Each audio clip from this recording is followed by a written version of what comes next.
Hawak ko dito guys yung PLDT Home Wi-Fi na 5G Plus na prepaid modem. And personal experience ko dito guys is sobrang ganda kasi ang dami ko nang nasubukan na prepaid modem. So meron tayo dito, meron tayo ditong Globe, meron tayo ditong dalawang PLDT Smart prepaid modem, and may mga iba pa akong older generation models na mga modem na ganito, pero naitapon ko na kasi sumasakit lang yung ulo ko.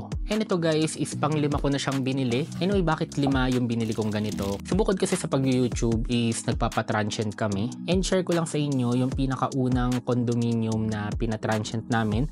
Nagpakabit kami doon ng Converge Fiber Wi-Fi. Yun nga lang, dun sa first condo namin na yun, medyo hassle pala na magpakabit ng fiber line for condominium kasi kailangan mo pang magpaalam dun sa admin, kailangan mo humingi ng permit, and ang daming inaayos, and pag nagka-problema, talagang sayang sa oras. Kaya naman ang ginawa ko sa ibang minamanage namin is nagtry kami ng mga prepaid Wi-Fis. Kaso nga lang medyo madami kami naging problem, like for example dito sa Globe, even though okay yung internet niya, ang problem kasi dito sa Globe, di ko lang alam kung meron na ngayon, is wala siyang only Wi-Fi. So pwede kami magpa-load, like for example may free 1GB lang ngayon, may free 2GB ngayon, pero yung literal 30 days tapos unlimited internet, wala akong makitang ganong promo. Same na problem dito sa mabilis din yung internet niya kahit papano. Yun nga lang parang 50GB yung niloload namin dito lagi kasi wala namang unli, and once na yung guest nag-Netflix doon sa transient house, ubus na agad yung internet. Tinry na lang namin is itong PLDT Smart na prepaid Wi-Fi. So ito medyo nagtagal kaming ginamit to, siguro mga around 3 to 4 months. Pero ang naging problem naman namin dito is hindi lahat ng minamanage namin na unit is mabilis siya. May ibang units na umaabot siya ng 25 to 30 Mbps, pero may iba na ang inaabot lang niya na sagad is up to 2 Mbps lang. Hanggang dumating ngayon time, mga bandang August ata nung na-acquire namin to, and once na sinubukan namin, talaga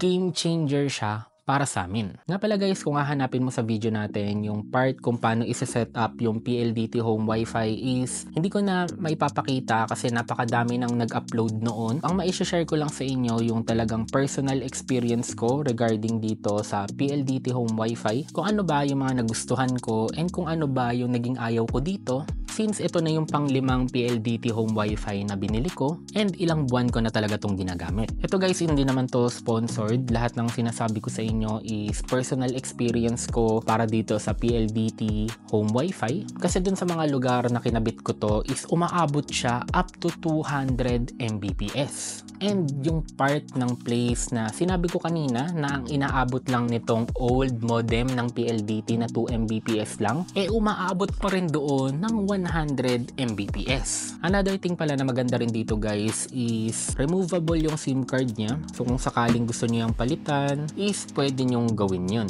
Hindi siya katulad nitong dating PLDT prepaid na built-in yung SIM card. So once na binili mo to, ito na talaga yung kailangan mong gamitin. And yan, makikita nyo dito yung status natin is color blue, 4G color blue, and yung 5G color blue. Ngayon, isa sa possible na maging tanong nyo, what if walang 5G dyan sa area ninyo?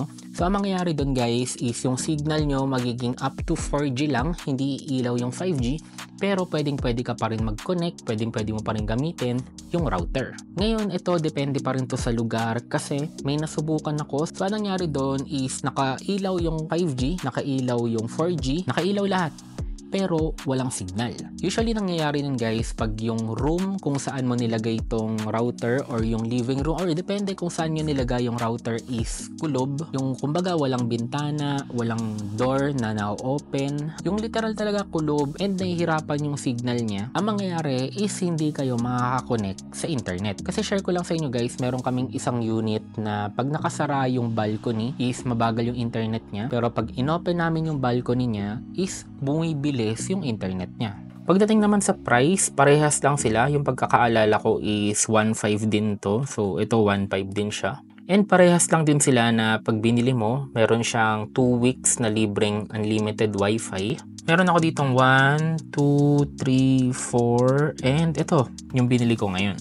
Parehas lang din tong dalawa na mga available na promo. Pero ako, ang personal na niloload ko dito is itong Unlifam, which is for 30 days, meron ka ng unlimited internet with no data capping for 1,299 only. Meron din siyang magic data kung sakaling hindi ka naman malakas gumamit ng internet, pero gusto mo pag kailangan mo is magamit mo, is ito, hindi siya nag-expire. Para sa inyo, sulit ba tong bagong PLDT Home Wi-Fi na router? Comment your thoughts down below.